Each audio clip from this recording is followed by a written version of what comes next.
కన్యాసముద్రం మండల కేంద్రంలో కేవీఎస్ నగరు, గిరి ప్రసాద్ నగరు, ఈరభద్ర కాలనీ దేవాలయ భూముల్లో వేసుకున్న కొట్టాలకు పట్టాలు ఇవ్వాలని చెప్పి మన గౌరవ ఎమ్మెల్యే గారికి ఒక వినతి పత్రాలు కూడా ఇవ్వడం జరిగింది. మరి ఎమ్మెల్యే గారు కూడా దాదాపుగా 26 సంవత్సరాల నుంచి కూడా ఇక్కడ మేము ప్రభుత్వం నుంచి అన్ని సంక్షేమ పథకాలు కూడా ప్రజలకు అందినాయి. మరి పథకాలు అందినాయి, ఓన్లీ మన పట్టాను పక్కా ఇళ్ళు మట్టుకే నిలిచిపోయినాయి. మీరు వెంటనే ఎండోమెంట్ అధికారులతో మాట్లాడి మాకు పట్టాలు ఇప్పించాలని చెప్పి కోరడం జరిగింది. ఎమ్మెల్యే కూడా సానుకూలంగా స్పందించడం జరిగింది.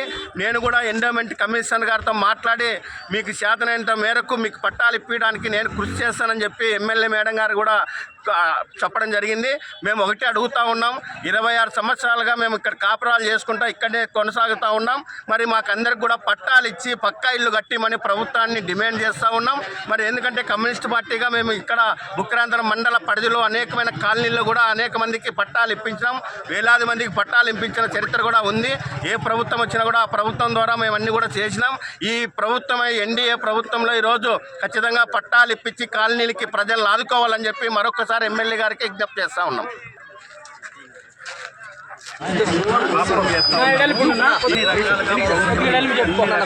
సంక్షేమ పత్రాలన్నీ ప్రజలకు అందినాయి. పట్టాను ఇల్లు పక్కా ఇల్లు ఒకటే మిగిలినాయి. ఓటు నుంచి మొత్తం అన్ని సంక్షేమ కార్యక్రమాలు ప్రభుత్వాల నుంచి వచ్చే సంక్షేమ కార్యక్రమాలన్నీ కూడా దాంట్లో అందినాయి. వేరే ఏం లేదు. ఇప్పుడు ఓన్లీ పట్టాను పక్కా ఇల్లు కావాలా. ఈ 3 కాలనీలకి మీరు ఎక్కడ తిరిగి ఈ ఎండోమెంట్ అధికారులతో మాట్లాడి తర్వాత దీనికి సంబంధించిన భూమి కూడా ఉంది. మేము గతంలో కూడా మేము ఆ భూమిని వైఎస్ఆర్ కాంగ్రెస్ పార్టీ వాళ్ళు కొంతమంది ఆక్యుపై చేసి ఒక 6-7 కోట్ల రూపాయలు చేసి విలువైన భూమిని కూడా అప్పుడు కాపాడినాం. మళ్ళీ ఇప్పుడు కూడా కొంతమంది దాని మీద వచ్చి దౌర్జన్యం చేసి దాంట్లో ప్రభుత్వ భూమి అని చెప్పి బోర్డు కూడా పెట్టించినాము. దీన్ని మీరు వెంటనే ఈ భూమి బదులు ఆ భూమిని ఇచ్చి మాకు వీళ్ళకి ఎవరైతే 26 సంవత్సరాలు